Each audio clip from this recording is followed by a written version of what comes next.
You know the song? Okay. There's a songbook right over there on that shelf. Um, it's a small.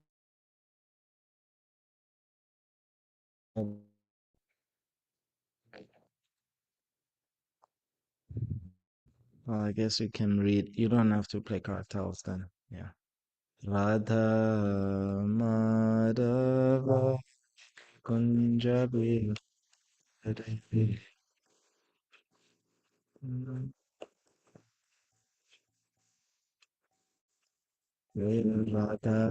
Madhava Kunjabi.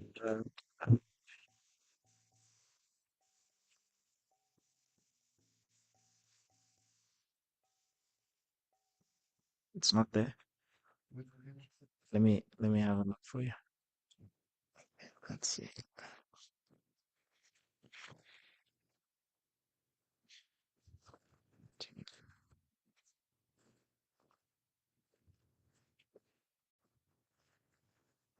Let's start. Yep. Jaya Radha Madhava Kunja Bihari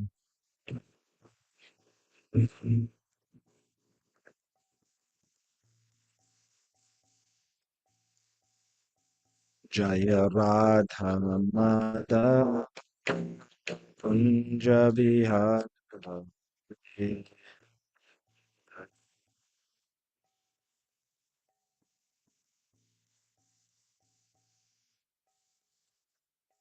Vijana Vallabha Girivardhari Vijana Vallabha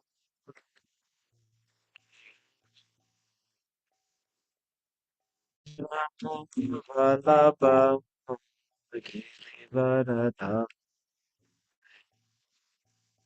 Jana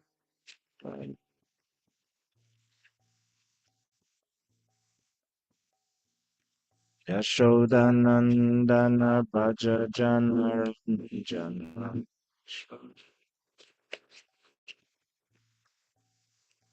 Yashodanandana Bhaja Jana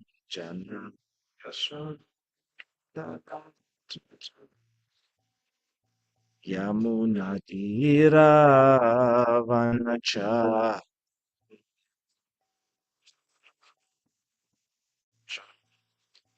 Yamunadira Vanacha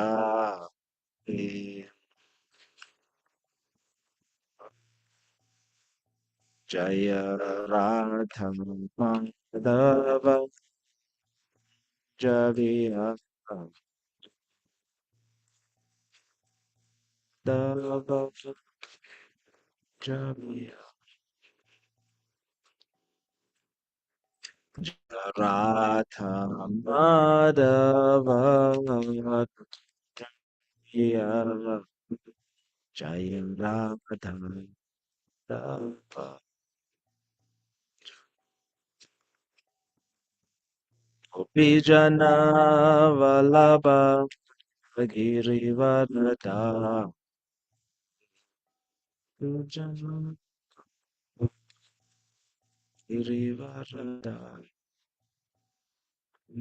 Gopijana Vallabha Girivardhara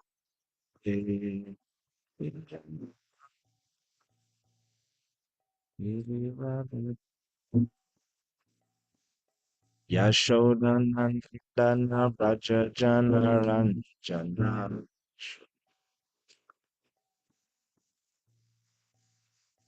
Yashodanandana Janaranjan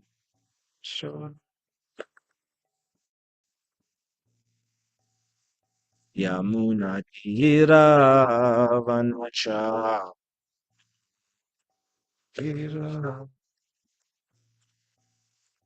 Yamuna Tira Vanacha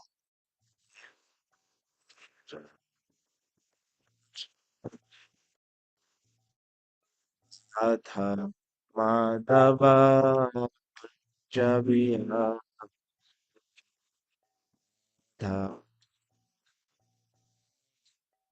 Kunjabi Jaya Radha Madhava Kunjabi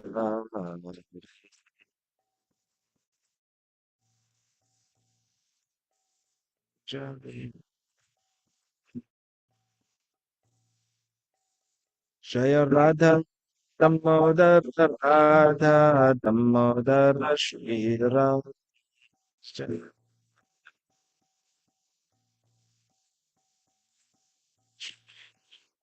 Prabhu Bhat Prabhu Bhat Jaya Prabhupada Jaya Prabhupada Jaya Prabhupada.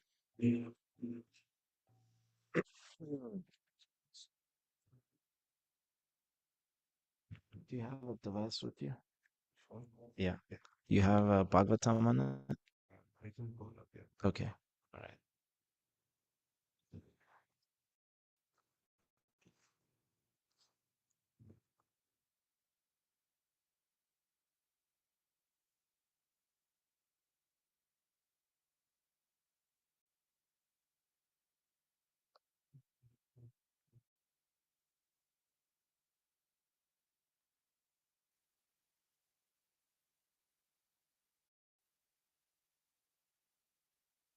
Hare Krishna, dear devotees, and welcome to this morning's Bhagavatam class.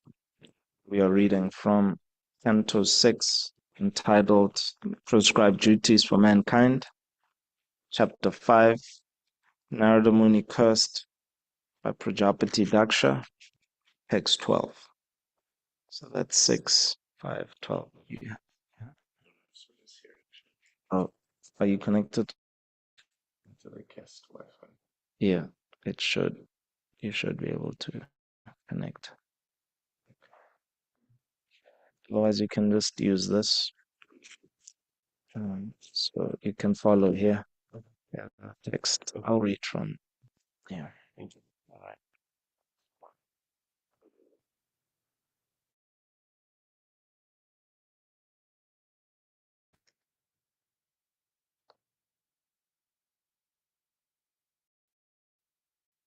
Okay. Narayanang namaskrityam naram chaiva narottamam devim saraswatim vyasam tato jayam udirayat nashtaprayashva bhadreshu nityam bhagavata seva bhagavatutam shloke bhaktir bhavati naishtiki. Om namo bhagavate vasudevaya. Om namo bhagavate vasudevaya.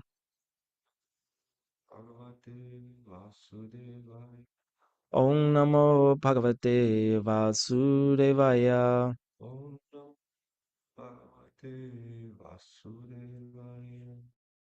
Eka Ishvarasturyo.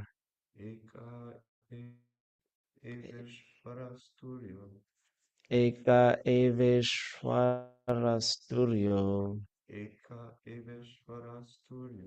Bhagavan Shwa. Bhagavan Swashraya Paraha. Dhammadrishta Bhavam Pungsa. Kemasad Karma Bhir Bhavit. Eka Eveshwarasturyo. Bhagavan Swashraya Paraha. Dhammadrishta Bhavam Pungsam. Kema Satkarma Bhir Bhavit. Eka Eveshwarasturyo. Bhagavan Swashraya Paraha. Tamadrishta pavam pungsa kema satkarma bhir bhavet. Right. Would anyone online like to try to read the verse? Sure. Eka evish varas toryo Bhagavan Swashraya Paraha Take us this morning. Tam Adrishtva Bhavam Pumsa Kim Asat Yes, Taraka Prabhu. Kim Asat Karmabir Bhavat. No audio. Are you not hearing me? Hare Krishna.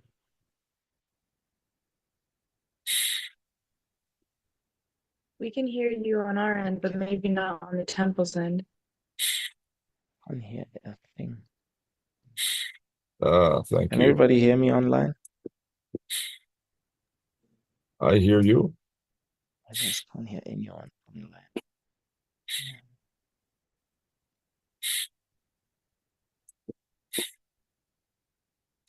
Okay, they can hear me. Okay. Word for word. Ekaha. Yeah. Yes, I don't hear you, Jana. I'm not hearing anyone online. Okay.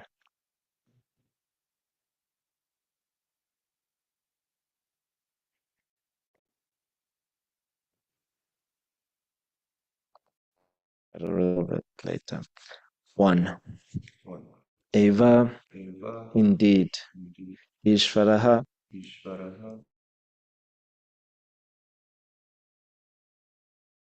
transcendental category. Bhagavan, the Supreme Personality of Godhead. Swa Ashrayaha, independent, being his own shelter. Varaha, beyond this material creation. Tam, him. Adrishtva, not seeing. Abhavam, who is not born or created.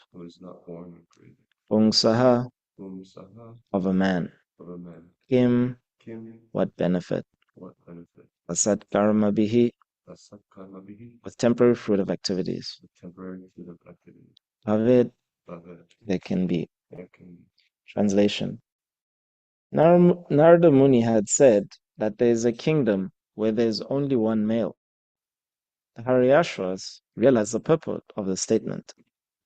The only enjoyer is the Supreme Personality of Godhead, who observes everything everywhere.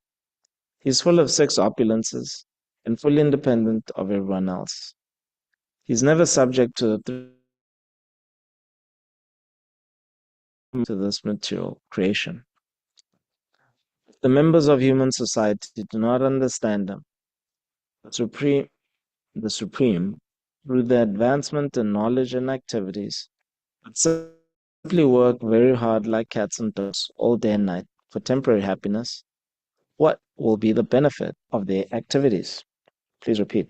Narada Muni had said that there is a kingdom where there is only one male. The Haryashvas realized the purport of the statement. The only enjoyer is the Supreme Personality of Godhead, who observes everything. He is full of six opulences and fully independent of everyone else. He is never subject to the three modes of material nature, for he is always transcendental to this material creation. If the members of human society do not understand him, the Supreme, through their advancement in knowledge and activities, but simply work very hard like cats and dogs, all day and night, for temporary happiness, what will be the benefit of their activities? Purport by Srila Prabhupada. Srila Prabhupada ki jai.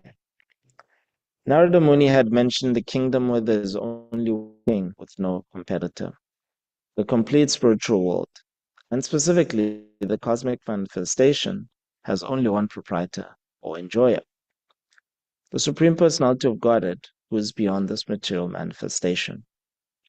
The Lord has therefore been described as Turiya, existing on the fourth platform. He has also been described as Abhava. The word Bhava, which means takes birth, comes from the word Bhu, to be.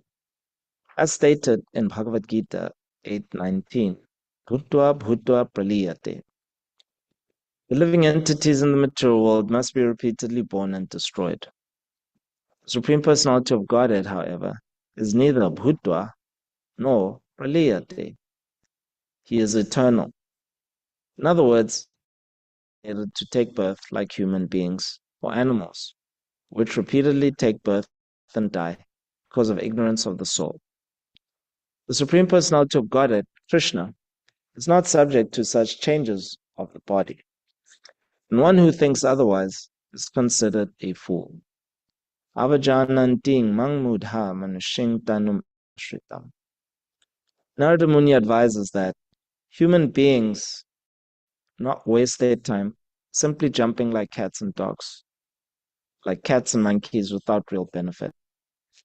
The duty of the human being is to understand the Supreme Personality of Godhead. Om Jnanatimmirandasya Jnananjanashlakaya Chakshur Unmiltanyena Tasmai Shri Gurave Namaha.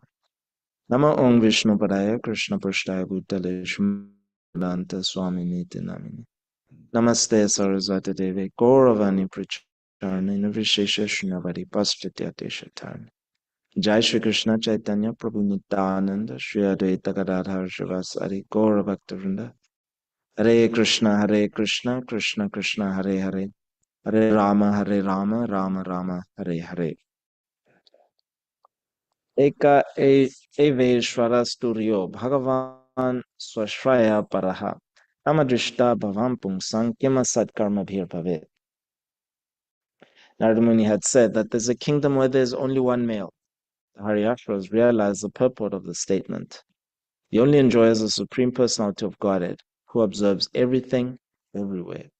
He is full of six opulences and fully independent of everyone else. He's never such modes of material nature, for he is always transcendental to this material creation. The members of human society do not understand him, the Supreme, through the advancement in knowledge and activities, but simply work very hard, like cats and dogs, all day and night for temporary happiness. What will be the benefit of their activities? So,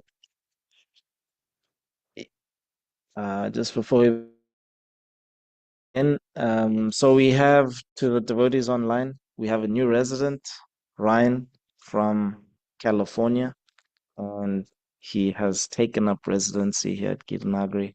So if you can give him your blessings. Yeah. So I don't know if you've been coming for the evening program for the offering of lamps. Yeah. So you saw the community members? Yes. Okay. Right. Yeah.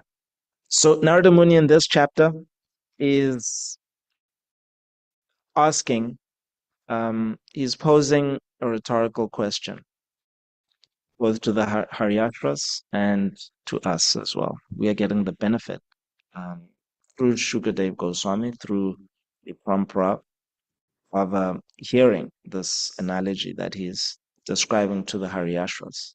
So repeatedly he's asking them, what will be the profit? What will be the gain? So as you may recall, their father, Prajapati Daksha, received an order from his forefather, who in a previous birth was also his father, and that is Lord Brahma. So Lord Brahma received the order from his father, Avadakshay Vishnu, and to recreate the universe involves recreating the cycle of birth and death. And to have the cycle of birth and death, you need bodies. 8.4 million species of life. So as Lord Brahma was trying to go about the service, it wasn't actually going to pace. And so he got inspiration progenitors. And one of the key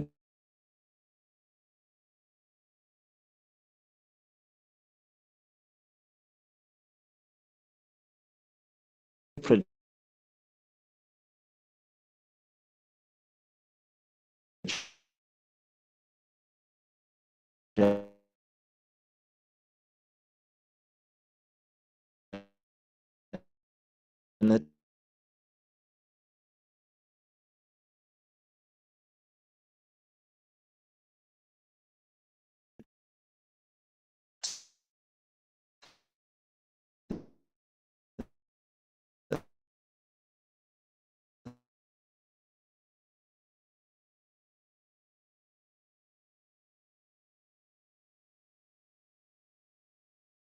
is. So, so in carrying out this order, just as he had received it from his father, he gave it to his sons. So he created 10,000 sons, which are called the Haryashvas. And through them, he wants to basically create the 4 million species of life. Narada Muni comes on the scene and he sees these young boys performing very nice austerities. And he thinks to himself, they're performing such nice austerities just for the purposes of having babies. It just doesn't seem profitable. So basically, Daksha is in the same predicament as his forefather was, Lord Brahma, in that Brahma created 4 sons in the beginning, the 4 Kumaras, and they too, he ordered them recreate because this order I'm getting from the Supreme Personality of Godhead to create the universe as it was. And they refused the order of their father. Um, and just with their own natural intelligence, they are known as Brahmavadis. They could see that there's actually futility in existence, in basically having children, growing old, and then the body withering and ultimately dying. So even though they have long lifespans, they couldn't see a point to it all, just with their natural intelligence. So Narada Muni and their natural intelligence was developed from tapasya.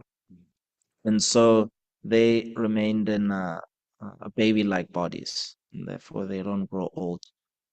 They're not subject to and other. Yeah, so all these transformations of the body, it's all the primary force really is for pushing on the cycle of birth and death. So when you grow old and you're subject to puberty, and then you develop attraction for the opposite sex. All of this, all those transformations are caused by the cycle of birth and death. Yeah. Um, so you have your own offspring, your body remains for some time, and then it dwindles because you actually aren't retaining your vital fluid. So the Kumaras, because they basically are swimming upstream to that, they don't age. Yeah, they don't age. So that's the whole thing, is that they could see that, well, through the natural intelligence, I am sat, I'm eternal. So why should I subject myself to asat conditions? Yeah. So the body changing is an asat condition. It's non-eternal, it's temporary. So all these changes are temporary. So they could actually see that the whole the focal point of these changes is this basically sex desire. Yeah. So even though, yes, we've been ordered to create progeny, but I'm going to, in carrying out that order, I'm subjecting myself to asad conditions. Yeah. And so this is what Narada Muni is, the benefit he's actually giving the Haryashvas, is that because you've performed such nice austerities, you can actually understand the secret to material existence. Yeah. Is that, yes, I get it, you have been ordered by your father, but ultimately, the objective of that or following that order is to get the blessings from the original father so that you can actually get liberated. So by them basically circumventing the order of the immediate father, Daksha, they are in giving pleasure to the original father, which is what Narada Muni is actually highlighting in this analogy. He's highlighting that there's only one enjoyer, and that is the Supreme Personality of Godhead. And that is the Lord of your father, Daksha. He's the Lord of your great ancestor, Brahma. And he wants you to actually become liberated, ultimately. So, okay, if you don't have sufficient intelligence to actually hone in on uh, what is actually causing these asad conditions, which is the sex desire, then, okay, their children become householders. So that's also a bona fide path. But Narada Muni could see, no, these bodies, these boys, they're ready. They can actually go now because in one birth, because they're performing such nice austerities. Yeah. So that's really, in a nutshell, this whole chapter. Narada Muni posing this question and a situation, a big disagreement being created between uh, his sibling, because Narada Muni and the same father, who's Brahma. So Narada Muni was born from the mind, the liberation actually of Brahma, and so and then Brahma was born from the thumb. So in previous births, they were related in this. Um, and so there's a big disagreement between brothers. He's saying, I'm trying to do the order of my father this way. I'm ordered to create progeny, and and after this, he's going to tolerate it once. Then he's going to create another set of sons, 1,000, and Narada Muni is he's going to inspire renunciation, the same renunciation that he inspired in the older brothers, the Haryashvas. He's going to do it in the younger brothers. So Daksha's work is just going to be nullified. And so he's going to become very, very angry. Yeah. And naturally so. But the disagreement is on it's the actual benefit. What is the ultimate benefit? So they're thinking about the benefit of these living entities, the Haryashvas and the Shavalasvas. Yeah. Um, yeah. So for us, we should take it that in the purport, Prabhupada is speaking about basically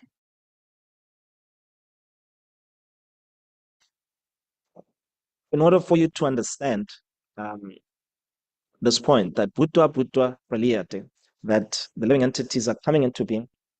Actually, let's just go to the verse itself. Buddha grama sa eva yam Bhutva Bhutva Praliyate Rattagama eva Partha Pavyatyar Agame. Again and again, when Brahma's day arrives, all living entities come into being, and with the arrival of Brahma's night, they are hopelessly annihilated. So, in order for you to actually understand this, you need to recognize that.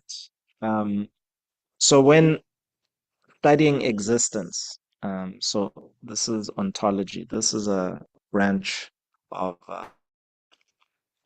philosophy. So, ontology deals with the nature of existence. So, in order for you to understand the nature of existence, the nature of your existence, it goes hand in hand with understanding the nature of all existence. So, is that you can, through analytical study, you can see, okay, I'm not this body, I'm not my mind, I'm not my intelligence. Um, all a lot of things through deliberation you can see actually external to you. And so through your natural intelligence, you can understand what you are not. But in order for you to understand what you are, you actually have to understand the Supreme Personality of Godhead. In other words, your source. So you need to know about your own nature. Yeah. You can understand with your natural intelligence that basically your Sanatana Dharma. So Dharma means to sustain. So any activity that sustains. And so you can see that in all my activities, all my desires, and even the means of fulfilling my desires, I'm serving somebody. I'm feeling some hunger, I'm serving my stomach. I'm feeling some attraction to an opulence, such as maybe becoming learned, I have to enroll at a university. I'm feeling attraction to strength, therefore I follow some, a personal trainer, right? But you're following something, yeah.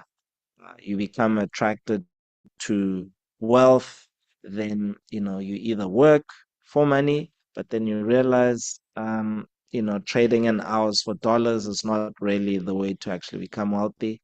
Then you might become self-employed, and then you realize, okay, I need time in my life. I can't be working so hard. Then um, you then maybe leverage your assets, and then you become a business owner. And then, but to become a business owner, you might need capital. So then you become a servant of shareholders. Yeah. Um, and then maybe, if you really transcend, if you become a transcendental business person, then you get what is called residual income. So that's income that you don't have to do anything at all. But in order for you to establish that, you need to serve somebody. Yeah. So whatever opulence you may be attracted to, strength, beauty, fame, renunciation, knowledge, you can see that you have to serve somebody or some institution. And therefore, the service is always with the soul. Service always accompanies the soul. That much you can actually understand. So then the next question is, well, who's the best master to serve? Where I can actually get everything I want. I don't have to worry about becoming educated for the purposes of existence, becoming beautiful for the purpose of existence, becoming wealthy, strong for the purposes of perpetuating my existence. In other words, if I find the best master to serve, where I don't have to acquire opulence to perpetuate my existence, but it'll just naturally come from serving that master, then you have found the Supreme Personality of Godhead. So that's why the struggle of existence, the solution to it, to the struggle of existence, is understanding the nature of the Supreme Personality of Godhead. Because if you understand, then you actually attain to his nature at the time of death. That's why Narada Muni is saying here that uh, Eka Eveshwara Sturyo. So Krishna is Turya. He is in the fourth dimension. So the best master to serve for perpetuating your existence is the root of all existence, and that is the Supreme Lord. He is in his own category. Yeah. So the fourth dimension is that all living entities, that they on some platform.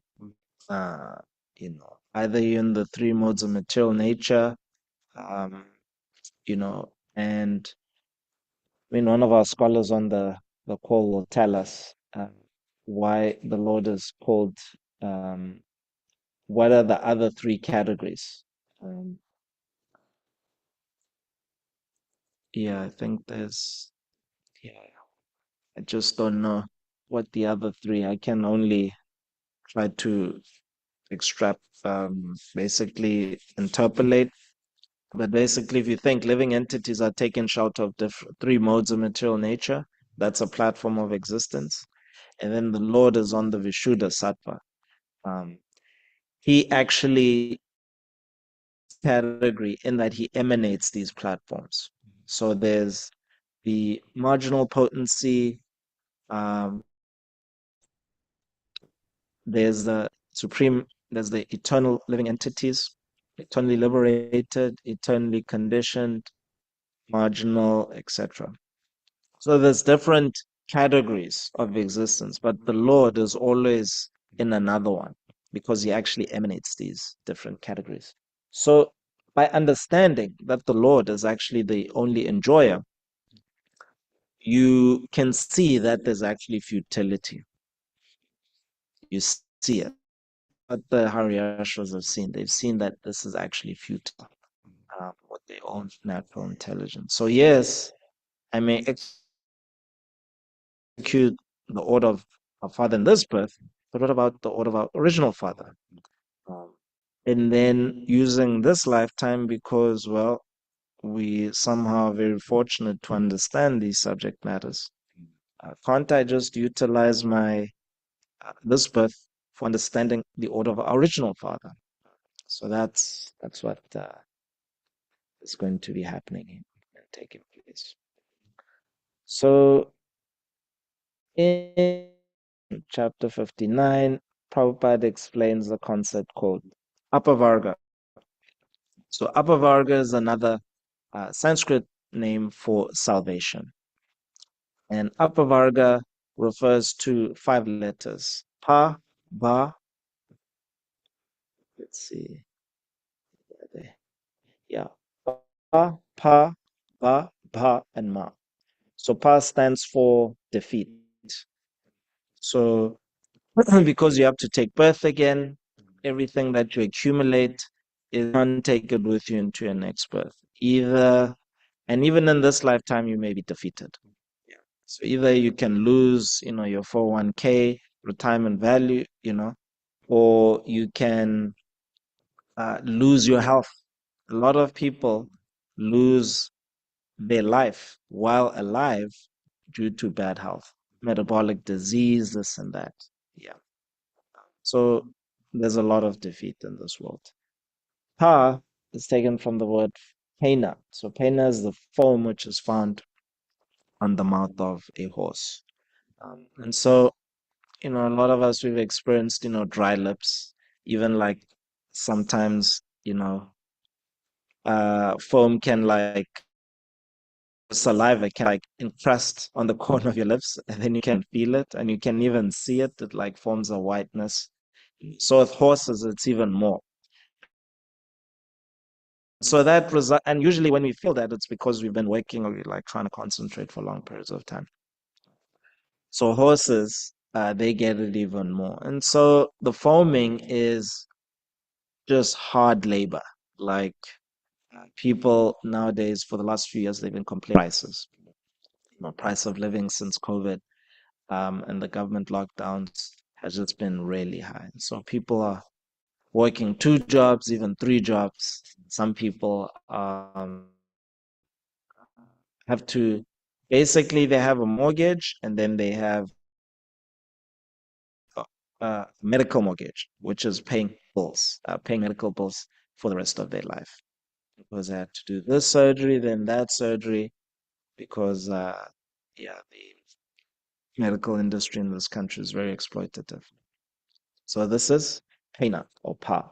And then ba comes from the word banda or bondage. So whatever activity you do, you find that uh, there's another contingency that you have.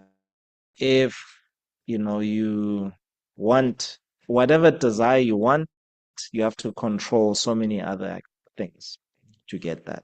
And so that's basically entangling. So if you want higher education, you have to take out a loan. And then the conditions at the university is that young man, you can't just focus on your school. There's so many allurements, you know. Um, And so you find that you just get entangled in so many activities.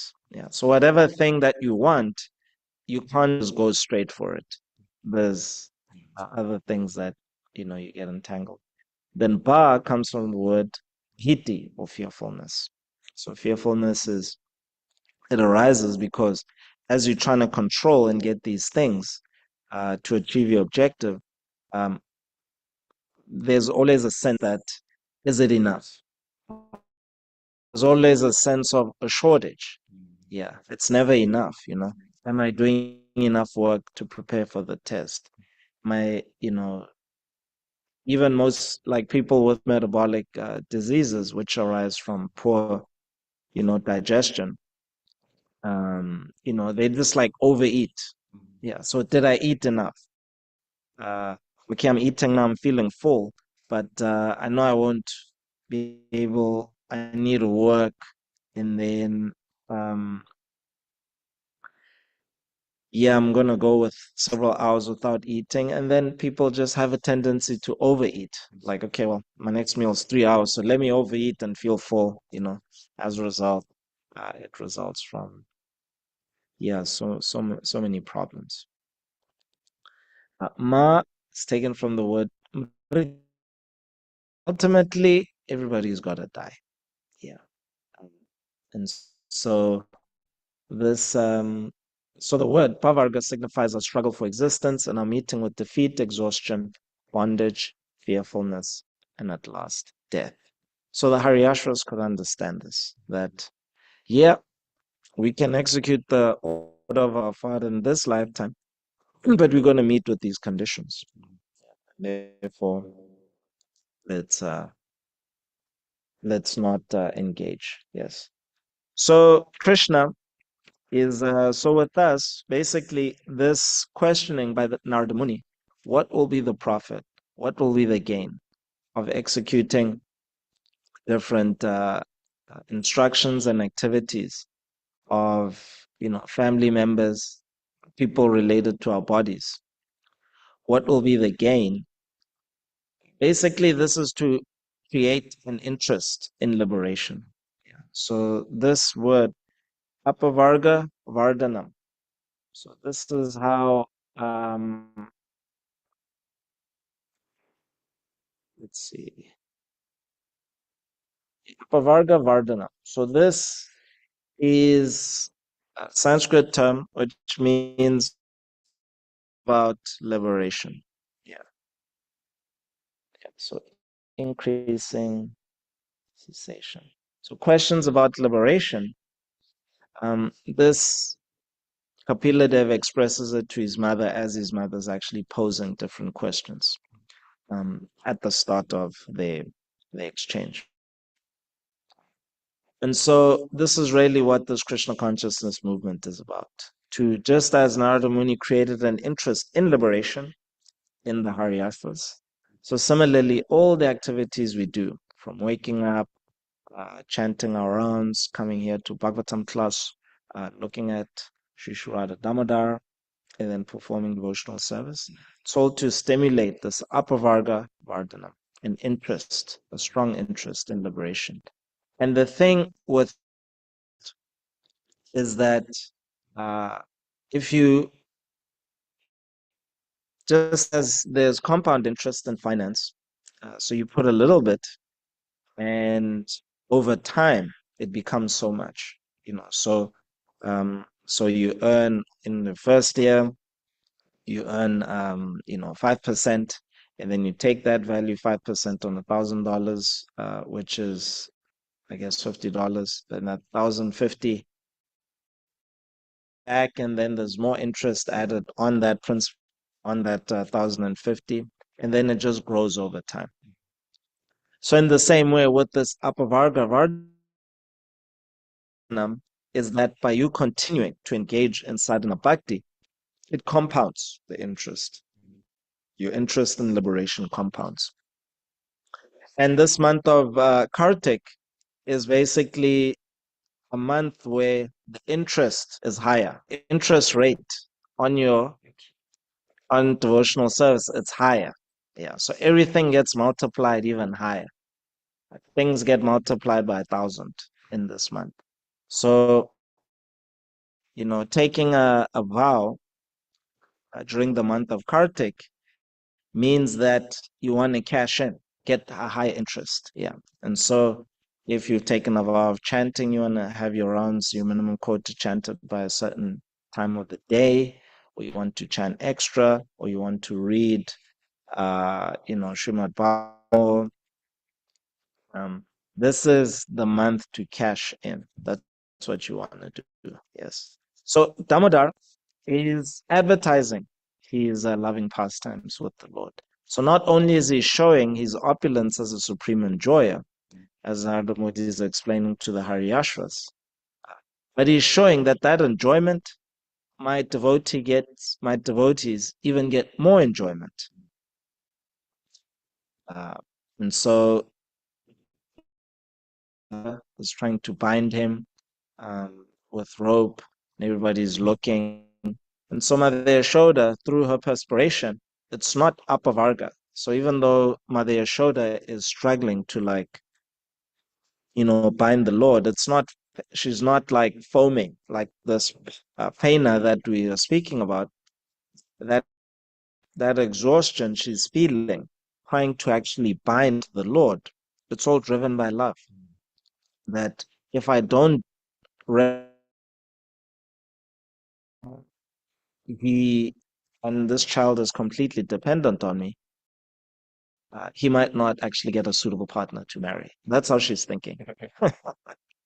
And so even though this thought is seemingly misapplied to the Supreme Personality of Godhead, but it's an exhibition of the greatest love. And so the Lord is showing you, oh, just see. Yes, Mother Yashoda is trying to do this for me. And I'm afraid of her. He was afraid of, and then now she's, perspiring, trying to bind. This is very attractive in that you have the supreme enjoyer. He's so powerful, and yet he is engaged in these seemingly simple domestic affairs. But it's the love. Yeah. And so the Lord, he's saying, yes, okay, I'm the supreme enjoyer, but you can also participate and enjoy the nectar. Yeah. So you come live at my place, Vrindavan, and you can also participate in these activities. Yeah. And so the residents of Vrindavan, we are singing that they are swimming in pools of ecstasy. Ititrik swalilavir ananda kunde. So kunds, pools of ecstasy that we can actually swim in. Yeah. So the Lord is inviting us to mold your life just as the Haryashras are doing. Mold your life in this way so that you can come swim with me. That's what the Lord is saying. And in this way, He's not a miserly supreme enjoyer, the supreme Lord. Uh, you partake in the enjoyment with Him. And so you'll be working like men and women in Vrindavan. You might even be another category of living entity, maybe a grass, tree, etc. But you'll also enjoy without the apavarga, without the foam, the exhaustion, the bondage, the fearful, and you won't have to die. So yes, so let's take advantage of this whole of Kartik. Hare Krishna. Do you have any questions, reflections, or contentions? I'm sure he will come. Okay. All right, terrible. Anyone online have any questions or reflections? Somebody told me this morning that they're going to do battle with me. So, any questions?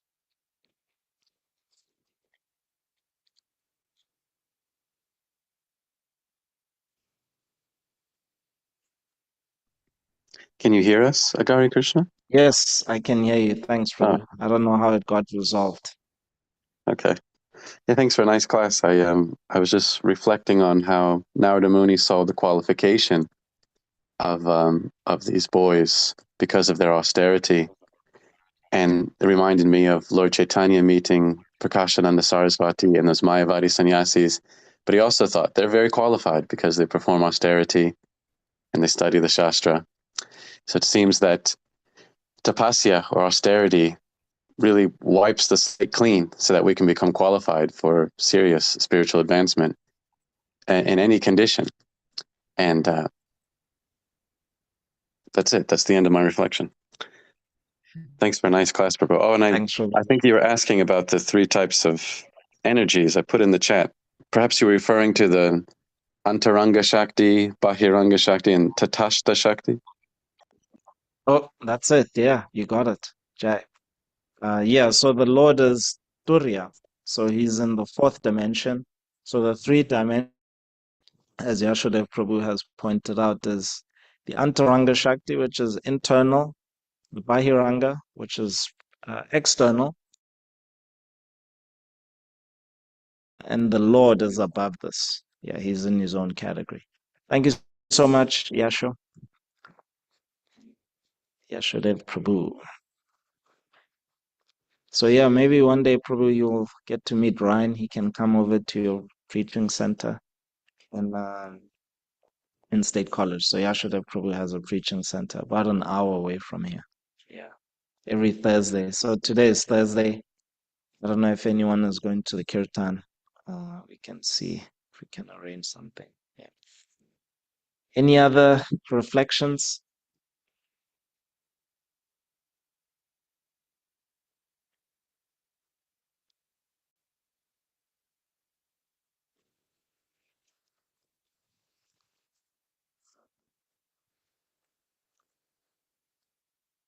Okay, so everybody has understood Narada Muni's rhetorical question. What will be the benefit to your activities? Judging by the silence, well, a rhetorical question doesn't get an answer. So I guess everybody has understood. Okay, Grantaraj Srimad Bhagavatam Nitai Go Pramanandi